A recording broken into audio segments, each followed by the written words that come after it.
그래서 민경 대표님은 그 토지개혁 관련해서 북한의 무상골수 무상분배가 더 우월하다고 말씀을 쭉 하고 다니셨었잖아요, 옛날에. 네, 저희는 그렇게 배웠고 그 근거를 좀 네. 얘기를 해주시면 어떨까요?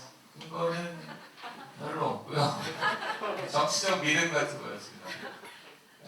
저희는 어떻게 가르쳤냐면 그 유상몰수, 유상분배 이승만 대통령이 했던 거는 새로운 뭐 착취제도의 연장 뭐 이렇게 했고 북한의 무상몰수, 무상분배가 진정한 국민 해방의 길이다. 뭐 이렇게 그리고 이게 사회주의적 공업화로 이어졌다. 이렇게 가르칩니다.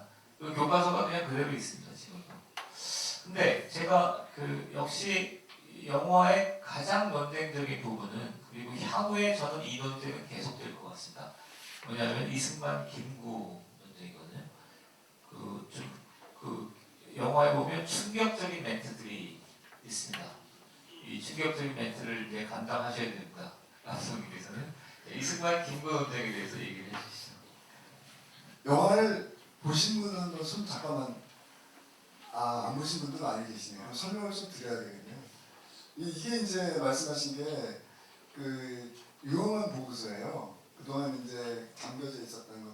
사실은 제가 그 공개된 시점을 보니까 이것도 10년이 넘어요. 이 유용한 보고서가 최초로 공개된 게 2012년경으로 제가 나오더라고요. 그러니까 짧은 건 아니죠. 그러니까 그렇게 오랫동안 있었음에도 불구하고 이것이 말 그대로 철저하게 역사학자들 사이에서는 일종의 이제 그냥 외면해버린 거죠. 좌파 역사학자들은 외면해버리고 또 우파 역사학자들도 이것이 얼마나 의미가 있는지 맥락을 좀 이해하지 못했던 것이 아닌가.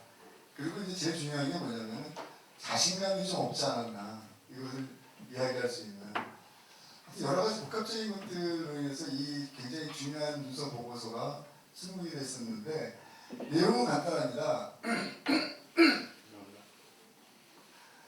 48년 5월 10일 날 우리가 선거를 했어요. 총선거를. 말 그대로 남한에서 합법적인 정부를 갖다 구성하기 위해서 이제 국회의원을 뽑는 총선거가 이루어졌는데 4.3선부터 시작해서 그 당시에 남노당과 분노당은 이 선거를 무력화시키는 게 굉장히 중요했습니다. 그렇기 때문에 4.3이라는 비극적인 사태가 나타났던 것도 출발은 남한에서 진행될 예정이었던 선거를 방해하고 무력화시키기 위한 일종의 폭력 투쟁이거든요. 이번에 영화에서 제가 중요한 기록 필름을 찾았어요. 근데 굉장히 가슴 아픈 게 그 선거함을 지키기 위해서 사람들이 거기서 총 들고 있어요. 그러니까 물론 그 비극적인 현장에서 누가 누구를 죽이고 이걸 어떻게 다 확인하겠습니까? 어쨌든 또 사선 보고서에 의하면 한 3만에서 3만 명 가까운 사람들이 양면들이 이제 목숨을 잃은 것도 사실인 것 같고, 근데 우리가 잊지 말아야 될 것은 뭐냐면은 선거함을 지키기 위해서 희생된 사람들이 1000명이 넘는다는 거예요. 48년도. 그리고 명백한 것은 남부당이 먼저 무장투쟁을 일으켰다는 점입니다. 저는 제가 성격이 좀 모가나서 그런지 모르지만 누가 먼저 때렸냐 이거 굉장히 중요하게 생각하거든요. 한국전쟁 브루스 커밍스 같은 수정주의자들은 그 당시에 사발선을 중심으로 해서 남이나 북이나 맨날 총질하고 싸웠어. 그래서 전쟁은 언젠가는 일어날 수밖에 없는 거였기 때문에 누가 먼저 총을 쐈나 이거는 중요하지 않아. 이게 브루스 커밍스의 주장이거든요. 근데 그것이 90년대 소련이 붕괴되면서 소련의 온갖 귀중한 자료들이 공개되면서 이미 명백하게 스티커프 같은 사람들이 그 당시 미군정 하지 같은 역할을 하는 소련의 군정장관 이 사람이 모든 것들을 다 기억하고 스탈린의 지령을 받아서 김일성을 했다는 거 아닙니까? 그게 문서로 증명하는 거 아닙니까? 그래서 그런 수정주의가 다 무너졌어요. 지금 제가 그걸 확인을 했는데 브루스 커밍스 같은 역사학자들은 명함을 못 내밀어요. 국제 역사학계에서 자신의 이론이 틀렸기 때문에 자기가 틀렸다고 인정을 하는 겁니다. 그러니까 그런 맥락에서 우리가 이 역사적 흐름들을 갖다가 봐야 되는데 어쨌든 간에 4.3도 그렇고 이런 중요한 고비마다 등장했던 여러 가지 역사적 사건들에 있어서 저는 거듭 말씀드리지만 객관적 사실이 무엇인지 그리고 누가 먼저 이 사건의 원인을 제공했는지는 반드시 규명을 해야 된다. 아니 멀쩡하게 사람을 죽이고 이러지 않을 거 아닙니까? 나중에 이제 2부에서 아마 공개가 될 것 같은데 되게 좀 처연하다 그 성곽을 지키기 위해서 열악한 조건에서 이렇게 총을 들고 그 경찰관이 선과 그러니까 동상수죠. 이런 장면들이 나와요. 근데 이제 그런 것들이 어쨌든 좀 저의 마음을 좀 많이 울렸고, 근데 이번 영화에서는 이제 사상이 중요한 게 아니기 때문에 아쉽게도 그런 부분들은 많이 빠졌어요. 사실 영화에서 건국전쟁에서. 근데 앞으로는 이제 다뤄질 가능성이 매우 높은 부분이고요. 그리고 아까 제가 죄송합니다. 이승만, 김구. 네, 그 얘기를 하다가 이제 빠졌는데, 그래서 이제 그 유흥한 보고서는 결국에 48년도에 그러니까 김구가 평양을 갑니다. 평양에 연석기에 참석하기 위해서 4월 19일이었습니다. 그래서 우리는 김구를 38선을 배로 누울전정 남북이 분단되는 걸 원하지 않는다 이렇게 이해하지 않았습니까? 근데 결론부터 말씀드리면 김구는 통일지상주의자가 아니었나. 그렇기 때문에 어떤 방식으로 통일되는가는 중요하지 않았던 것이 아닐까. 제 개인적인 생각이에요. 그렇기 때문에 조선정치정세 의정서라고 굉장히 중요한 문건에 사인을 하게 됩니다. 김구가 48년도에 평양에서 거기에 도장을 찍고 거기 내용이 결국에는 북한을 중심으로 한, 다시 말해서 북한식 사회주의 소비에트를 중심으로 한 한반도의 통일에 사인을 한 거죠. 어떻게 보면. 그리고 내려와서 약간 이제 욕도 먹고 이제 그렇게 되는데 48년 7월로 제가 기억을 하는데 유어만이라는 대만의 공사가 장개성의 밀명을 받고 김구를 만나요. 경계장에서. 그래서 내용은 간단합니다. 공산주의 위협이 점점 가중되고 있는 상황 속에서 대만과 한국이 좀 더 같이 힘을 모아서 반공 전선을 갖다가 우리가 이룩하는 게 좋지 않겠냐. 그러니까 자꾸 미군정 김구가 공격하니까 미군정이나 이승만 고문 공격하고 같이 좀 연대해서 좀 싸워나가자. 지금은 그런 시기다. 이제 그거를 이제 장개석이 유어만이라는 당시에 이제 대리 공사를 통해서 김구에게 전달하는 거예요. 근데 거기서 나오는 게 이제 유어만 공사와 김구의 비만국입니다. 비공개 자료였는데 그거 역시 CIA에서 계속 보관되어 있다가 세상에 공개된 건데 거기에 핵심적인 내용은 김구가 그런 얘기를 해요.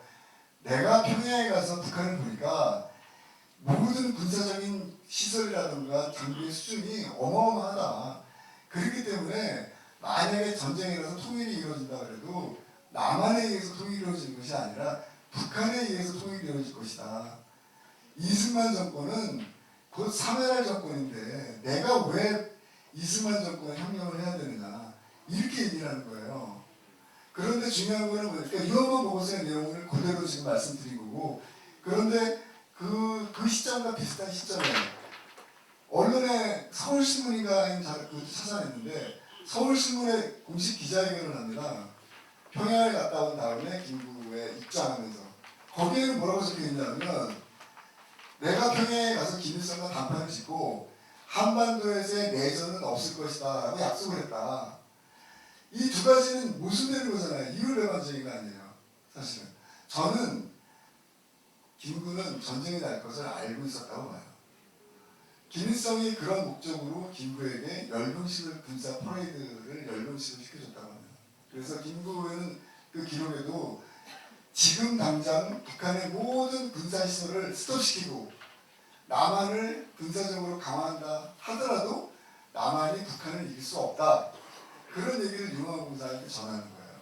그러니까 결국은 결론적으로 말씀드리면 김구의 저는 좀 심하게 얘기하면 전쟁이 날 걸 알고 있었음에도 불구하고 자신의 정치적 목적을 위해서 결국 김일성을 타협한 것이고 그런 부분들이 지금 많은 국민들에게 굉장히 큰 충격으로 다가오겠죠. 그래서 그런 김구의 의심적인 모습은 굉장히 우리 민족적인 입장에서는 약간 반역적인 부분도 포함하고 있지 않나 그런 생각도 좀 듭니다. 지금 이 대목이 제가 볼 때는 건국전쟁의 여파가 덜 반영되고 있는데 향후에 상당히 충격적으로 나올 것 같습니다. 제가 볼 때는 왜 그러냐면 해전사라고 있잖아요. 80년대 좌파들이 역사전쟁을 일으키는데 그 해전사를 한마디로 상징하면 김구의 우상화거든요. 김구가 그렇게 중요합니다. 그리고 그 이인영 장관, 통일부 장관이 그 태영호 통일부장관 청문회를 보면 뭐라고 하냐면 그 별 맥락도 없이 그 태영호 장관이 이승만이 국부다 그러니까 묻지도 않았는데 나는 김구가 국부라고 생각한다 이렇게 딱 해요. 그리고 최근에 그 황현필을 비롯해서 이렇게 역사 강사들이 있죠. 강의를 하는 거 보면 항상 1번이 김구거든요. 그게 그리고 또 하나는 운동권들이 이제 고등학교 때 썼던 회고록까지 고등학교를 회고하는 장면을 보면 항상 김구 얘기가 나옵니다. 80년부터 시작된 1년의 역사 퍼레이드, 역사 전쟁의 키워드는 김구의 우상화. 그리고 김구의 우상화의 목표는 이승만의 격하죠. 이승만의 격하. 뭐가 상징되는 거냐면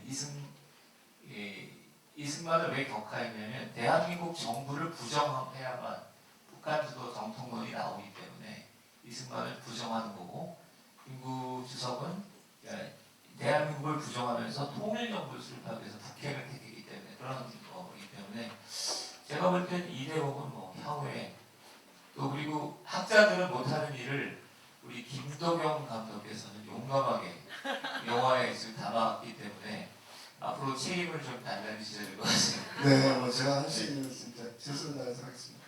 김구 관련해서 한 가지 재미난 게 이건 뭐 제 개인적인 거니까 보다 전문적인 연구자들의 어떤 접근이 필요할 텐데요. 여러분 김구가 어디서 사망했나요? 경교장에서 사망했어요. 대부분 그 당시에 정치적 암살 당한 사람들이 자동차 아니면 외부에서 사망해요. 보면은 거의 유일하게 실내에서 사망한 사람이 김구 선생이었어요.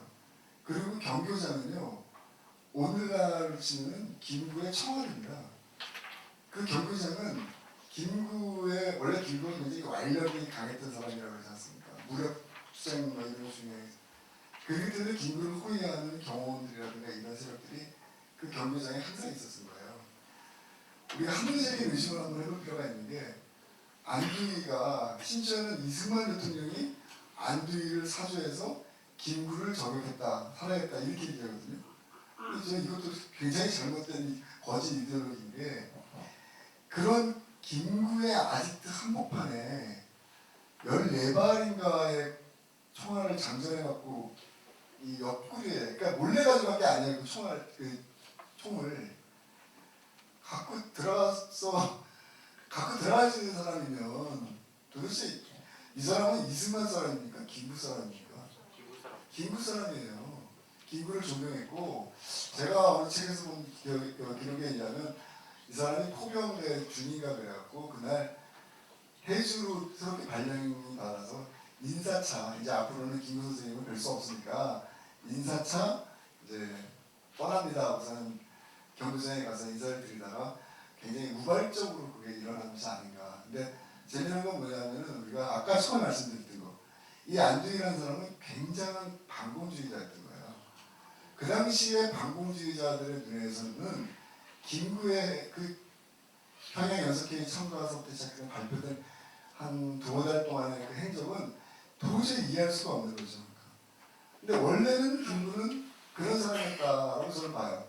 통일을 위해서는 굉장히 민족 중심으로 듣고 보니까 공산주의가 됐던 뭐 누가 됐던 그리고 이미 상ing의 임시정부에서 그런 행적들이 굉장히 많이 나타납니다. 공산주의자들과 손잡아서 뭘 하려고 했던 것들이. 그래서 이런 부분들은 이제 영화에서 제대로 다루지 않은 부분이고 저도 뭐 공부가 좀 안 되는 부분이라서 공식적으로 말할 수는 없지만 앞으로 흥미 있게 이런 부분들도 좀 다뤄줄 수 있는 부분이다라고 생각이 좀 들어요. 네, 민경 대표님께 여쭤보면은 김대중 대통령이 평양에 갔죠. 그래서 이제 6.15 공동선언을 합의하고 내려왔어요. 근데 우리 모두가 경악했던 거는 낮은 단계의 연방제를 합의하고 내려와요. 그거는 북한의 통일 방식을 그대로 받은 거거든요. 사실은 그때 주사파도 다 깜짝 놀랐잖아요. 이렇게까지 합의를 하고 오더니 김대중 대통령은 우리의 수령님인가 막 이런 생각을 했잖아요. 근데 그때 사실 지금 김구라는 사람이 가지고 있는 통일지상주의와 김대중 대통령이 올라가서 낮은 단계의 연방제 사인을 하고 내려올 때 마음이 좀 비슷했다고 보시나요? 어떻게 평가하시나요? 갑자기 그게 생각이 나서. 이게 약간 외도하는 것 같아서 그러니까 이게 제가 볼 때는 김구 주석을 중심으로 평가한다면 그러니까 북한하고 대화하고 타협한다고 해서 이적성이 있는 건 아니잖아요. 그러니까 대한민국을 긍정하면서 북한과 대화하면 문제가 안 되는 거라고 저는 생각합니다. 그죠? 근데 김구 주석은 아까 통일지상주의라고 얘기했는데 그런 게 아닌 거죠. 그러니까 대한민국 현존하는 대한민국 정부를 좀 부정 상대화하면서 통일 정부를 수립하고 그 통일 정부의 정책, 네. 사회 체제, 이게 사회주의 공산주의 뭐 이런 문제를 좀 흐리는 거기 때문에 김구 주석은 조금 너무 나간 거죠.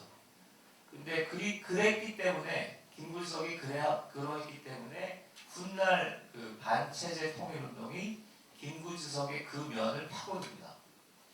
그리고 우리가 해방전선식에서 김구를 띄우거든요. 제가 적극적으로 띄웠던 사람인데 왜 그러냐면 무익환, 임수경 다 그런 거예요. 그러니까 대한민국이 싫은 겁니다. 그래서 대한민국은 별거 아니고 이건 우리의 조국이 아니고 통일된 조국이 따로 있다. 무익환 목사가 실제로 그런 주장입니다. 무익환 따로 있어서 여기에 충성을 바치자. 대한민국은 충성의 대상이 아닌 거죠. 그렇게 되기 때문에 김구 주석은 그게 제 원래 핵심적인 논쟁이라고 생각합니다. 대한민국을 긍정하면서 북한과 대화한다. 이건 아무 문제가 없는 건데 김대중이나 노무현 대통령까지는 그러니까 대한민국을 긍정하면서 북한과 대화하려는 축에 속하는데 김대중 대통령도 통일에 대한 열정이 좀 넘치기 때문에 낮은 단계 연봉에 기억하시나요? 예, 그런데 도장 찍고 좀 오시죠. 예, 그런 건데 근데 김대중 대통령, 노무현 대통령보다 제가 볼 때 김구 주석이 조금 더 앞에 간 것 같습니다. 그래서 대한민국의 정체성, 이거를 좀 상대화하는, 경시하는 그런 데까지 갔고 그것을 훗날 사람들이, 운동권들이 그걸 적극적으로 자기 것으로 취해서 지금 교과서에 그것의 제1번이거든요. 대한민국 국사 교과서는 김구 주석을 탑으로 해서 세운 겁니다. 황현필이나 뭐 최태성이나 이런 강사들 보면 대한민국을 세운 위대한 인물들 하면 무조건 거의 100% 김구입니다. 김구를 정점으로 해서 역사관은 구성한 게 현재 교과서입니다. 그렇게 생각합니다. 요거 보충으로 한 말씀만 더 말씀드리고 싶은 게 통일 그 당시에 제가 기억하기로 1988년서부터 아마 대한민국에서 통일운동이 막 일어났던 걸로 제가 기억이 나는데 그때 이제 구호가 가자 북으로 오라 남으로 그 구호였어요. 근데 이제 그 구호가 처음 등장한 게 88년이 아닙니다. 사실은 1961년쯤으로 제가 기억해요. 그러니까 이제 우리가 알 수 없는 많은 것들이 사실 있지 않나 그런 생각이 들고 통일운동과 관련해서는 저는 그런 측면에서 이번에 영화에서 마이클 그린이라는 사람이 굉장히 의미심장한 얘기를 했어요. 이 사람은 영국 사람이기 때문에 미국 사람도 아니고 그렇기 때문에 좀 굉장히 가치중립적으로 대한민국의 현대사를 좀 이렇게 이해하려고 하고 또 좋은 코멘트를 했던 사람인데 이 사람은 영국인의 시각이 그런 것 같아요. 합리적인 어떤 그런 약간 경험주의적인 어떤 그런 거라서 그런지 대한민국이 여기까지 오는데 우리는 그렇잖아요. 항상 통일 중심으로 생각하고 통일은 우리의 과제고 우리에서 오는 통일은 이런 식으로 얘기하잖아요. 이 사람은 이걸 이해를 못해요. 이 마이클 루리라는 영국의 저널리스트는 뭐라고 얘기하냐면 야 니네들이 여기까지 오는데 분단만큼 중요한 건 없었어 이렇게 얘기해요. 네. 그렇기 때문에 이 영화가 이제 앞으로 여러 가지 또 논쟁도 되고 또 정하겠지만 우리가 그동안 신성시해 왔던 김구의 이미지, 통일 지상주의에 대한 이미지 이런 것들도 조금 우리가 냉정하게 한번 되짚어보는 시점이지 않나. 그러니까 거듭 말씀드리지만 이 영화가 건국전쟁이 한국 사회에 왜 파장을 불러일으키고 있냐면 결국에는 영화는 신성에 도전하고 그 시선을 깼을 때 사회가 변하는 거거든요. 그 전형적인 패러다임을 지금 이 건국전쟁이 가져가고 있어요. 제가 봤을 때는 영화 만든 사람이 이런 얘기하니까 좀 씁쓸해요. 되게 우리 사회가 약간 좀 재정 일체 사회 같아요. 종교화되는 게 있거든요. 김구에 대한 것도 그렇고 위안부 성녀잖아 말이야 그냥 까면 완전 거의 신성이 불가인데 말씀을 들어보니까 사실 우리 사회가 해야 되는 근본적인 질문이 분단이 비극이냐 기회이냐 이런 질문을 던져야 할 때가 됐다. 그리고 사실 일제 식민지 지배는 무조건 막 다 노예가 된 게 아니고 그것이 가져오는 근대화면은 사실 부정할 수는 없는 거거든요. 근데 거기서부터 너무 많은 이렇게 장벽들이 있어서 감독님의 역할이 좀 있어요. 아 그랬어요. 목도 감격했어요. 그 옛날 조선시대에 나왔던 선교사들의 기록 중에서 저는 되게 재밌었던 게요. 그 조선시대 처음에 우리나라에 왔던 선교사들을 기록하고 1950년도 한국전쟁이 시작했을 때 그 처음 한국에 온 미군들의 기록 중에서 한 가지 흥미롭게 일치하는 부분이 있습니다. 저는 그게 굉장히 흥미로웠는데 그게 뭔지 아세요? 냄새예요. 그러니까 이게 그래서 우리 역사에 착시가 있다고 얘기하는 거예요. 역사를 보려면 그 시대의 역사를 보려면 사진, 사료 이런 걸 보는 거 아닙니까? 물론 기록 필름 같은 것도 포함되지만 냄새는 기록이 안 되지 않습니까? 근데 한번 제 말이 맞는지 한번 확인해 보세요. 처음에 한국에 왔던 초창기에 조선의 선교사들이나 이런 사람들이 그 악취와 냄새 때문에 너무너무 고통스럽다. 그런 얘기를 곳곳에 합니다. 사실은. 1950년도 한국전쟁이 났을 때 한국에 왔던 미군들도 비슷한 기록을 해요. 그 이란 전쟁이라는 책에 보면은 그런 얘기가 나와요. 너무너무 냄새가 지독해갖고 다른 것 떠나서 살 수가 없을 정도다. 근데 이게 뭘 얘기하냐면 우리의 삶의 구조가 그만큼 굉장히 열악했다는 걸 보여주고 있는 거거든요. 그런 측면에서 봤을 때는 그 시대에서 우리가 이해할 것들은 그 시대로 이해를 해야 되지 않을까. 그러니까 그렇게 완전히 열악한 어떻게 보면 최빈국의 경제적 사회적 구조를 갖고 있는 속에서 오늘 우리가 얘기하고 있는 이승만이라든가 김구의 이야기들이 올려져야지 제대로 이해할 수 있는 것이 2024년 오늘날의 입장에서 좀 편안하게 살고 있는 우리의 입장에서 김구를 이해하고 이러려면 좀 안 되지 않나요? 그래서 뭐 거듭 말씀드리지만 그런 마이클 브린 같은 사람의 너희 나라가 오늘날 여기까지 올 수 있었던 것은 통일이 아니라 분단 때문이다. 만약에 통일이 됐다면 너희들은 오늘 미얀마 같은 나라가 될 수 있어. 이런 얘기를 하거든요. 매우 의미심장한 얘기다. 그런 생각이 들고 그래서 조금 그런 건강한 좀 새로운 그동안 우리가 신성시해왔던 개념들을 우리가 좀 더 한번 재성찰할 수 있고 뭐 그것이 제가 말하는 것이 옳다고 말하는 건 아니고요. 한 번쯤 같이 계속 끊임없이 고민해 나가는 것들 이게 사실은 사회가 건강하게 발전하는 거 아닌가 싶어서 말씀드린 겁니다. 네. 그 본민족 연합에 계셨던 남북 해외 하나로 통일 조국 통일 운동으로 일가를 말아드셨던 민영 대표님 혹시 이 통일에 대해서 이렇게까지 말씀하시는데 하실 얘기가 없으시죠?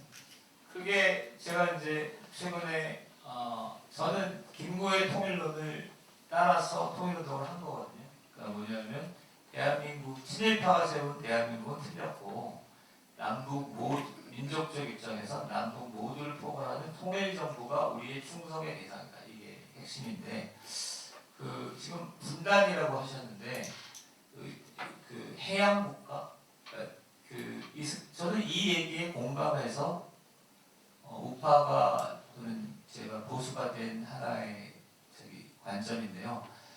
이를테면 자본주의가 옳고 그다음에 자본주의 세계 체제 태평양 국가 그리고 이 태평양 견고하게 분단을 해서라도 이 태평양 국가의 어떤 통상과 어떤 통행의 자유를 지키는 이 시스템, 이 어떤 지리적 범위를 지키는 게 번영의 길이다라는 얘기에 저는 공감합니다. 그래서 우파가 된 거죠. 그래서 저는 이승만과 김구의 길도 그런 거라고 생각하거든요. 그러니까 자본주의적 활력의 기초에서 태평양 질서 위에 생산성이고 역동적인 대한민국을 세우는 것.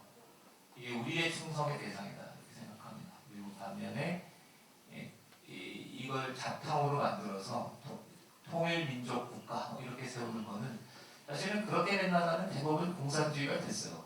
공산주의가 되거나 뭐 미얀마 정도의 낙후한 나라가 된 거기 때문에 그렇게 나라의 진로를 세우는 것은 틀렸다 이렇게 생각하고 그게 제가 뭐냐면 우파가 된 결정적인 갈림길이죠. 네, 사실 좀 예민한 문제긴 한데 이쯤에서 이 얘기를 안 할 수는 없어요. 그러니까 상해 임시정부를 한국 사회에서 어떤 위치로 볼 것이냐. 사실 상해 임시정부 때문에 대한민국 정부 수립이 건국이냐 아니냐라고 하는 논쟁이 붙어온 거잖아요. 그리고 그렇게 됐을 때 이승만 대통령이 했던 단독선거라고 하는 게 한국 사회에서 어떤 의미를 갖느냐의 위치가 이쯤 되면 사회자를 말려야 될 것 같아요.